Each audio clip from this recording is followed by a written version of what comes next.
Good morning. Welcome to the DunnWisdom Morning Show. This is your girl, Melissa Dunn. I am so Hey. happy that you're joining us today. We are celebrating Lauderhill Philanthropy Week here at the DunnWisdom Morning Show. So far, I've introduced you to several nonprofit organizations that's doing really amazing things in the marketplace. Serving Lauderhill, serving Broward County as a whole. And so I thought that I would share my Talking to Coach Dunn segment and bring back on someone that you've already seen on the show so that she can really help us to dive deep in what it takes to start a nonprofit and get it grant ready so that you can do what's in your heart, which is to serve the community. So before I do that, though, let me introduce myself to you. Just in case you don't know, my name is Melissa P. Dunn. I am the CEO of MD Marketing Network, the founder of DunnWisdom, and also a candidate for Lauderhill City Commission seat number 2. All right, ladies and gentlemen, this next guest that I'm going to bring on, Miss Kim Anthony, is from Urban Philanthropy Institute out in California. I'm telling you, this woman is bad. Do you hear me? She has helped nonprofits generate over $25 million throughout her career. And so I'm really honored that she has decided to help us celebrate Lauderhill Philanthropy Week by dropping some knowledge. So help me to welcome Miss Kim Anthony. Hey, Kim, welcome to the show. Ooh, I just realized you are muted, girl. There you go. Good morning. Good morning. Good morning. Thank you for having me back again. Oh, I'm so happy. And listen, you are on brand today. You're wearing the DunnWisdom yellow. Hey. Congratulations on your philanthropy week. That's amazing. And the organizations that you've highlighted are absolutely, I definitely need to follow them. Urban Philanthropy Institute has opened a new online platform called Urban Philanthropy Magazine, and we share good stories. So I want contacts to those people who are doing incredible work in your area. Oh, fantastic. I'll make sure that I connect you with those organizations. The one that we featured on Monday is, they fund several, a whole bunch of different nonprofits in the area. So they are an anchor institution for us. So Kim, just in case someone didn't catch the show when you were on the first time, will you just share with us a little bit about your background and why yes, and why you are a nonprofit expert? Wow. Okay, well, I'm the founder and CEO of Urban Philanthropy Institute. And in the last, I would say year and a half, we single-handedly founded and launched 320 501c3 nonprofits in 31 states. And when we last stopped counting, it was $25 million in revenue. And but this organization has taken me all over the world, but I wasn't always there. The reason why, my why, if you will, is I was raised by my community. As a foster kid, I got the free lunches. I got the etiquette lessons. I got the prom dress. I got the SAT prep. But when I grew up and I looked back to give back to those organizations, many of them weren't there anymore. I found out that many of them were going down in their pocketbook and funding the organization. Many of them didn't even were still in business or still around, but they didn't even have basic health care. So I started Urban Philanthropy to wrap my arms around the village that literally raised me, and so that they could be there for the next Kim coming along. And it's just been a privilege. From financial literacy to youth programs, to elder programs, to homeless programs, to veterans programs. We do churches. And I've just been blessed. I can only imagine the impact that these incredible organizations are making all across the United States. So that's my why. And I say it's a strange thing to be good at, but I've been good at. We've had no declines, like zero declines. So I took that as a clue that this is, I'm right smack dab in the middle of my purpose. to Oh make a my short God. story long. Wait. She is right dab smack Right in the there. middle of her. Girl, listen. Yes. I love that, Kim. I love that so much. Let me see. Ethel is watching. Good morning, Ethel. Good morning, Sophia. Good Thank you so much for morning. joining us, ladies. I'm really grateful. And Sophia says, that's an amazing why. I so agree with you, Oh, Sophia. I you. agree with you. See, this is why, Kim, I go to you. You are literally my go-to expert when it comes to fundraising, when it comes to nonprofit, and when it comes to, more importantly, helping nonprofits to build capacity and become grant ready. Like, you are the person that I call, and I have called you a lot this week And as I we're kind love of our exploring the nonprofit world. Yeah, and Sophia is like, this is the bomb. So true, Sophia. calls. So I know one of the things that you do is you help people like me Mm-hmm. who have a dream, who have a vision, who have a heart for service. Yes. But we are in the for-profit world and we want to figure out a way to give back by starting our own nonprofit. Mm-hmm. And so I invited you on today's talk to Coach Dunn. By the way, you are the first guest ever on a Thursday on the DunnWisdom Morning Show. I have never invited anyone to join me on a Thursday. But I felt Wow. that What an for honor. Lauderhill Philanthropy Week, it was important to have you here. A, because I'm your client, and then B, also because I know that what you're teaching me, you can teach a lot of people who dream of being of service. Oh goodness, yes. It is, you know what I tell it's so funny. The first thing I tell my clients is I have a system, it's called the P system. Passion, pain, problem, planning, program, packaging, people, prosper. That's the system. That's the road to success. But the first thing I tell people to do is think about what they tend to talk about all the time, what they're passionate about, what they tend to talk about in inopportune times, what makes them angry, what makes them sad, because that's going to give them the gas and the passion to move forward. So start with your passion. Yeah, well, for me, so you just helped me to establish the Uriel Wisdom Foundation. And for me, the passion was, or really, it wasn't a passion, it was a pain, right? Because I lost my son, who was born premature and lived only 31 days. So that pain is what inspired me to say, you know what, let me start a foundation so that I can help other children to grow up to be happy, healthy adults who are prosperous. And so Absolutely. that's my why. And I guess that's my first P. You get an A there. My Yeah, so goodness. Yes. I'm excited about that. So Sophia is saying smack dab in my purpose. True that, Sophia. Yes. So, okay, so I've got my first P down, and now the stage where we are, like, could you share with people what you've done for me to start my nonprofit? Well, where we are so far, or well, I'll tell you where we are, and I'll tell you where we're going. How about that? Okay, all right, cool. Okay. Well, so far, what we take care of all of the technical paperworky kind of things. So you are already approved as a corporation in the state of Florida, and we do nonprofits in all 50 states. And it's really interesting. I've learned the personality of each state's there, not all the same. But I love Florida. Florida is pretty easy and nonprofit, corporation friendly and nonprofit friendly.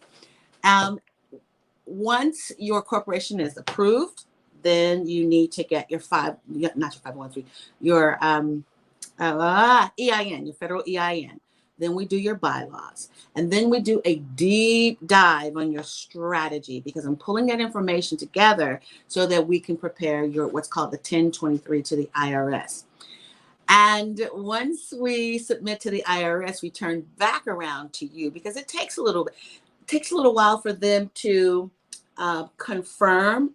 Lately, even in COVID, they're getting through in about 30 days. My record is 6 days from the feds. But right now it's about 30-ish days. But in COVID, I'm really, really happy. I'm taking my hat off to them for being able to be that fast. And then you'll get this lovely piece of paper in the mail that says you're a 501c3. Now, what do you do with that piece of paper? So with the people that I've worked with across the country, I had to create, because I didn't want them just to have a piece of paper. It's like having a fishing license and like, okay, now what do I do? How do I fish? Where do I go? What do I do? So I created an organizational development process called Cause Academy. And we teach you and coach you on being the leader or a cause leader for your organization. And that includes everything from compliance, putting your board together, your strategic plan, your rapid launch or launch event, and bringing in that first seed capital for your organization. And then we also do one-on-one coaching. Each person that we do their 501c3 for, we work in a cohort setting, but each one of those people get 6 hours of one-on-one individual coaching so we can drill down and make sure that they're applying what we're learning and what we're teaching them to their organization and they're prospering. Okay, so where I am in the process is that my paperwork has been submitted. So now we're waiting for it to come back. And then I guess after that, I'll plug into Cause Academy. Yes, ma'am. Actually, from the very outset, you're plugged into Cause Academy. And so we have you.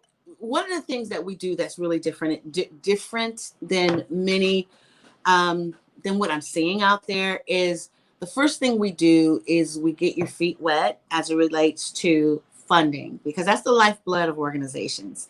So we have you do 3 budgets. That's the first thing, 3 budgets. And the first budget is a budget that if you had to go in your pocket and do everything yourself, how would you do it? What would you do for $10,000, $15,000, $20,000, $25,000? If that was your budget, how would you survive? If you didn't get any grants, if you didn't get any additional support, how would you survive? Then we have you do the same budget, but we have you increase it to $150,000, $250,000. What would be your spending plan for $250,000? And then we have you do your dream budget. And that dream budget is $500,000, $1 million, $2 million. And what would you do if you had your dream budget? And what happens after that is we have you put it on the shelf and then fundraise like crazy. Build awareness, you fundraise, you friend raise like crazy. And typically, I like to see about 6 months of fundraising, 6 months to a year of fundraising. So during that time, you're kind of pinching off of it a little bit because there's some things that you need to, business cards, websites, and things like that. But at the beginning of the year, you'll look in your bank account and you'll see, oh, we have $150,000. We're going to be operating out of this budget. Oh, we have $1 million. We're going to be operating out of this budget. And what that does is it allows you to have all of your expenses set aside so that you can now serve the community without having to hold fish fries to keep the door open. You have an entire year to do fundraising.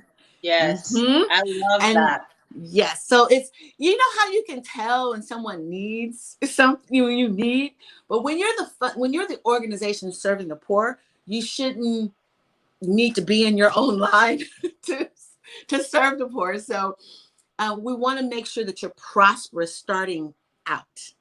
And that's what was kind of like a leapfrog system.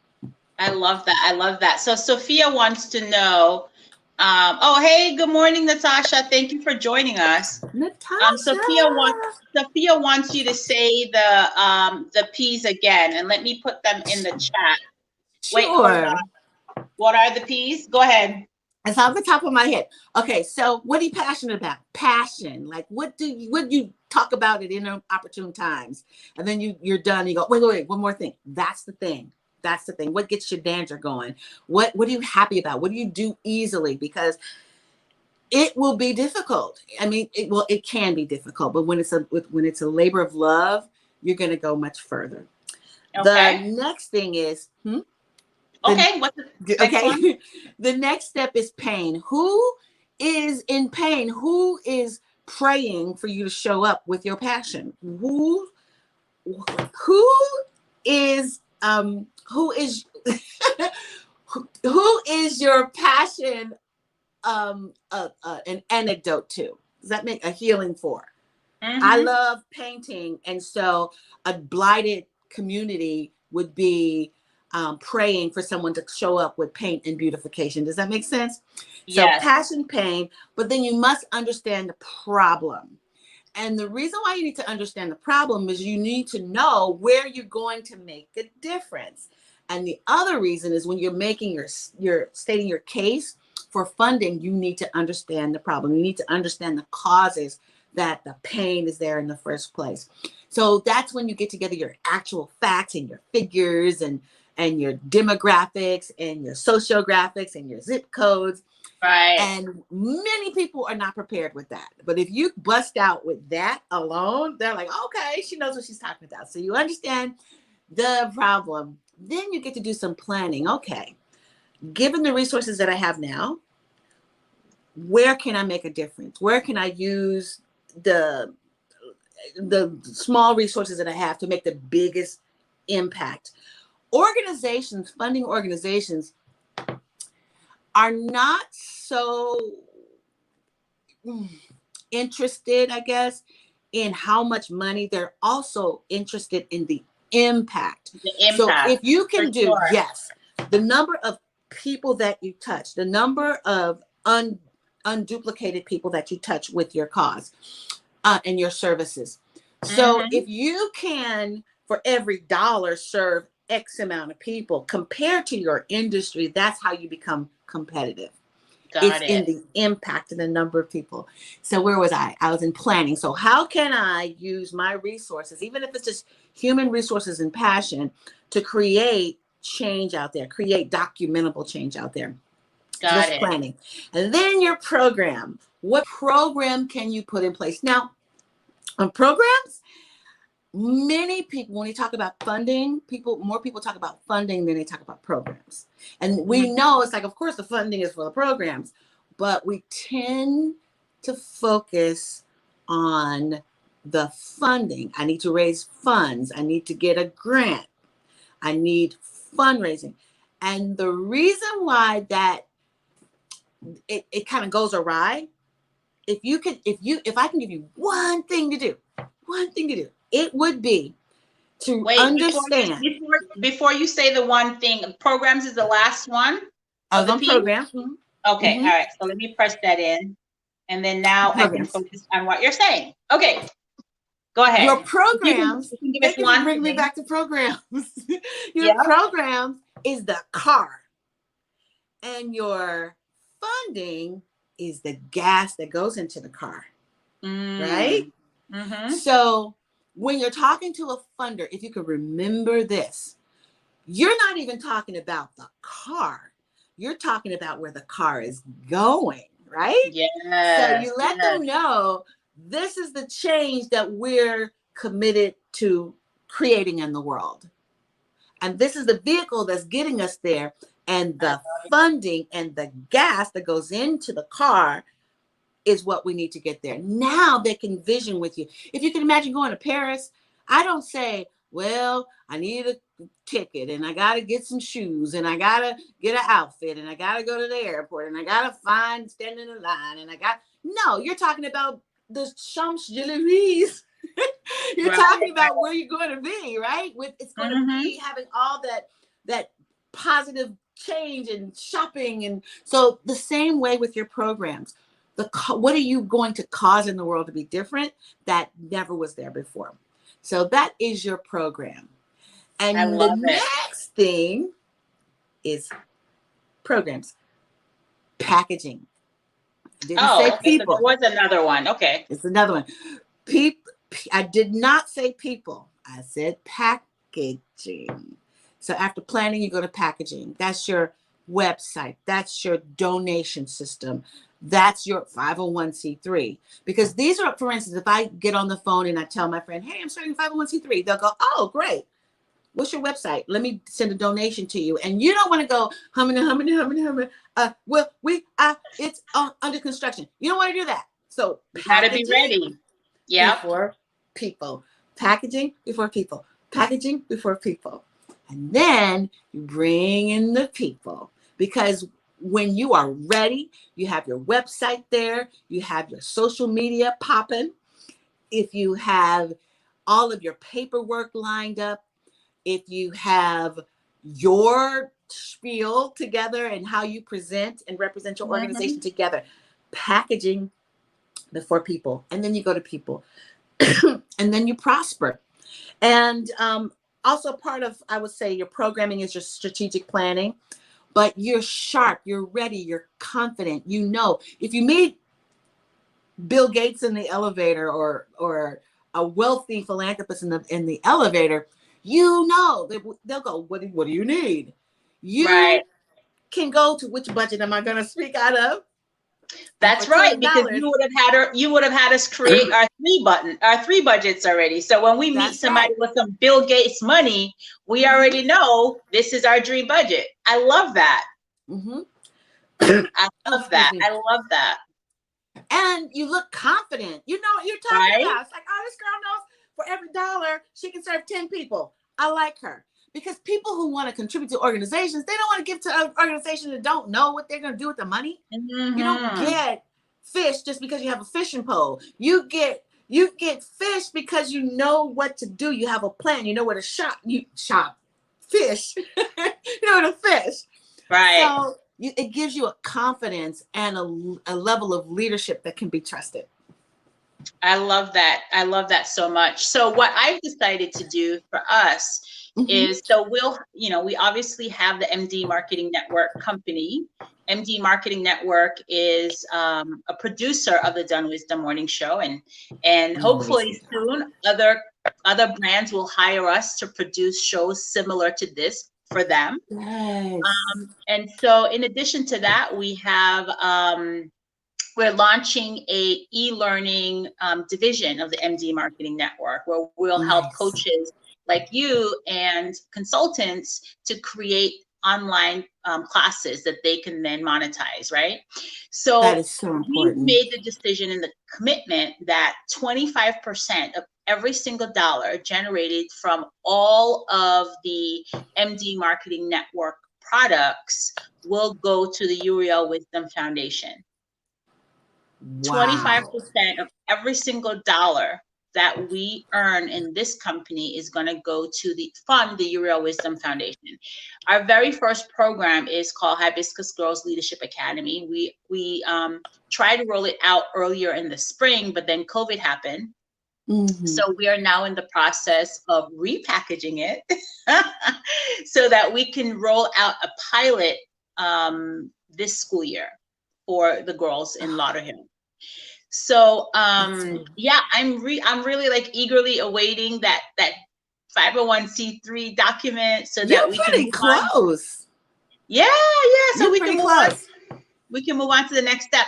So we're actually going to be one of my board members and I are going to be meeting over the weekend to kind of finalize some of the documents so that we can start recruiting mentors and work with the school system to identify the girls for this next round. Well, for our pilot round. So important.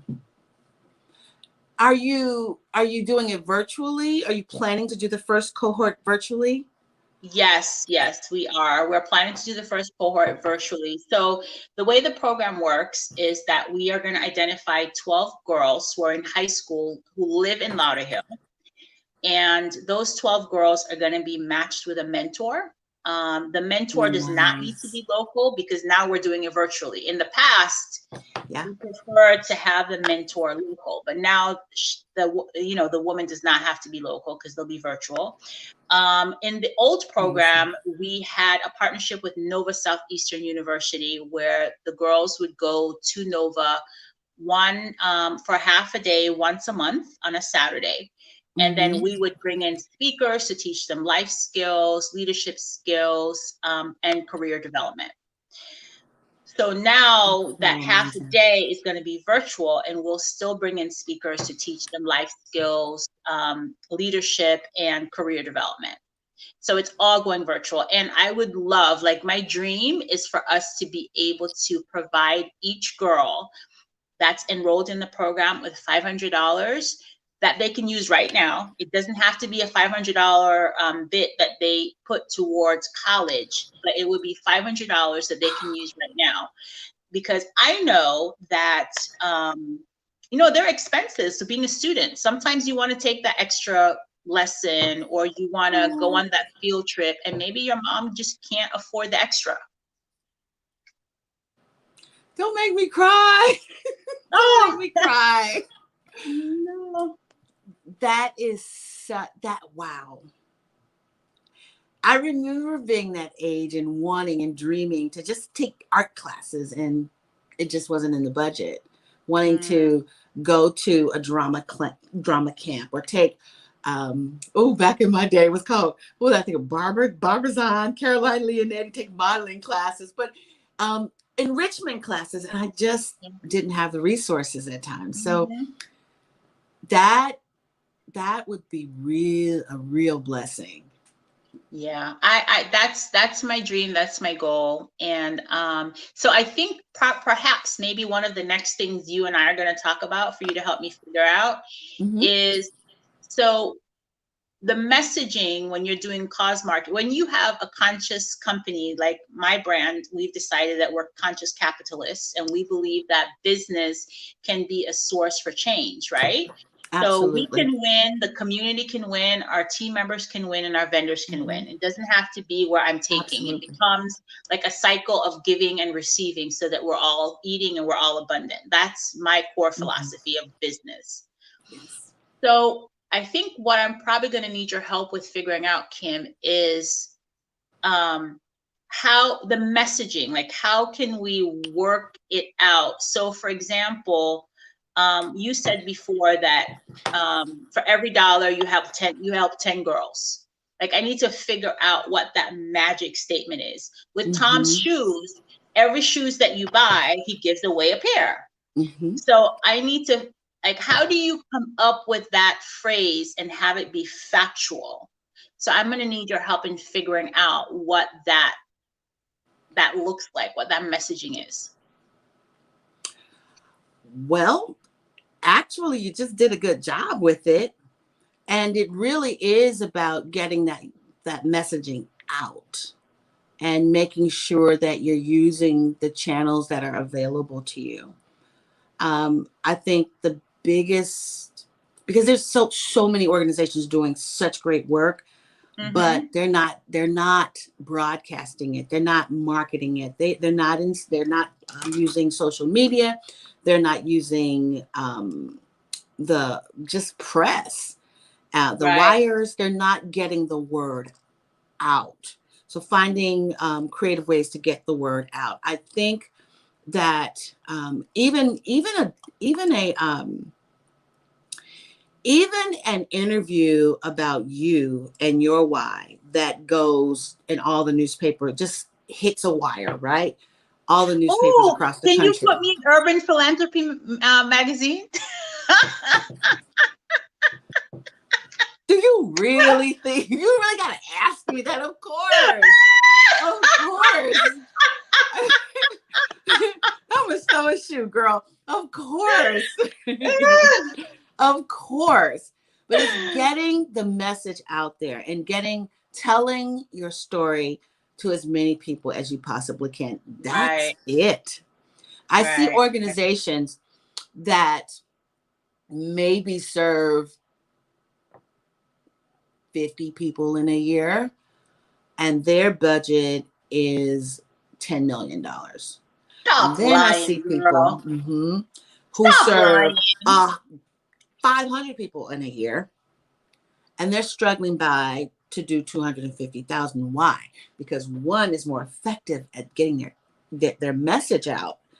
Wow. When I go down in my pocket and I'm going to put money towards something, I want to put money towards something that will be successful, because even individual. And by the way, still today, 85% of fundraising is individual donors. So Mm. when That makes I sense. That makes sense commit, to me. so, and a lot of people want to get grants, and we have a program called Grant Ready 360. So all about the grants. And I say writing for grants is like hygiene. Just saying, it's like hygiene. You always should do it. You wouldn't go a day without putting on a good lash and lipstick. So you shouldn't go a day or two without researching and applying for grants. But grants, for the most part, take a little longer to get approved and Right. but you still need the regimen, because when you prime the pump and you do so many, by the time in due season, you'll start having a lot. Just a real quick story about not the same organization, but I was working on a grant for parenting for men coming out of prison. And we were writing this grant together with a major organization in Los Angeles. And I said, how often do you do this? How many grants do you do? And he goes, oh, 6 or 7. I'm like, oh, 6 or 7 a year? He says, no, 6 or 7 a week. I'm like, what? 6 or 7 a week? Wow. But dang. Oh, so then he must have like a template or something that he can pull in language already pre-programmed. And so based on what the grant is, then he just plug and play and customize. That's it. Smart. And smart. I always tell many people who are just starting, they want to write those little bitty cute little grants for $2,500, $10,000, which is if you're under 2 years, that's probably what you're going to win anyway. But we challenge our clients to right out the gate, write that $1 million grant, because it will force you to come up with your problem statement, come up with your facts and figures, come up with your financials. Always have I don't care if it's $10,000 audited financials. Come up with your MOUs, your memorandum of understanding, with all the different organizations that you'll be working with and collaborating with. And one, you might mess around and get that grant. And number 2, if you don't get the grant, you now have a relationship with the funder. Yeah. And you can call and say, hey, what did we do great? What can be improved? And now you're on their radar. And now you're coming back the next go round, and they're looking out for you. And you've also made relationships with people that you've invited onto your grant. You could also end up having a more established organization lead in the delivery of that grant. So write that $1 million grant first, and then when you're going for those 10,000, 25,000, you just pull pages. I love it. Out the door. I love it. And get it out the door. It. All right. So it looks like I've got my work cut out for me. So we're gonna definitely labor of love. Huh? Labor of love. Labor of love, indeed. Yeah, no, we've got 12 girls that our board is committed to serving this year, and hopefully once we perfect the program, I mean, this is our pilot. Once we perfect the program, then we'll be able to relaunch and serve more girls, depending on how much money we're able to raise. And the ultimate vision is to expand so that we're serving girls in Jamaica and Lauderhill. So let's see. And who knows, girl, maybe we could serve girls in LA too. Oh, you better know it. Absolutely. You can serve girls literally all over the world. But you know what? That's so true, because we're going to do a virtual program. Yes. And that's so true. With COVID-19, virtual meetings and Zooms and virtual classrooms is kind of our new normal. Yeah. But even when this pandemic ends, people are going to be used to learning online. So I don't think people will abandon online and go back to in person. So the tracks that you lay now is going to take you a long way. I love it. I love it. I love it. All right, you guys. So if you want to book a consultation with Miss Kimberly here, go to nonprofitcoachingcall.com and she will offer you a free consultation. So Miss Kim, thank you so much for joining us. That 30 minutes flew by. What? We actually went over by 5 minutes. We've been talking for 35 minutes, girl. Oh, thank you so much, Melissa. This has been incredible. See, look, it's 6 o'clock in the morning here. So talk about that thing that gets you up in the morning and makes your eyes sparkle. And when you speak about Hibiscus Girls Leadership Program, your eyes sparkle. So you're going to be so, people won't know, like, why do I want to do this? It's the sparkle in your eye. So I look forward to working with you. All right. Thank you. We'll have to have you back on when we do like the official launch of Hibiscus Girls, once we have our 501c3 come into the mail. I'm super excited. Yes. Thank you, Kim. Thank you so much for joining us. Bye, everybody. Bye. So you guys, thank you. I hope that you have been really enjoying this Lauderhill Philanthropy Week celebration. And I'm so grateful to Kim for sharing her knowledge and expertise. I encourage you, if you are a nonprofit, to reach out to her to schedule a free consult, or if you are working and you dream about being of service and having your own organization, talk to her. She might be able to help.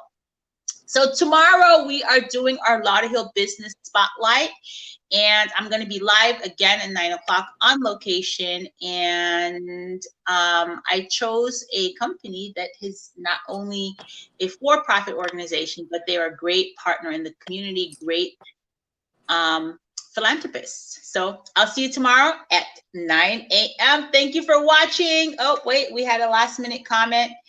All right, Sophia, she says, great conversation. Thank you for watching, Sophia. So I'll see you guys tomorrow at 9 a.m. Remember, be kind and loving to yourself, because you absolutely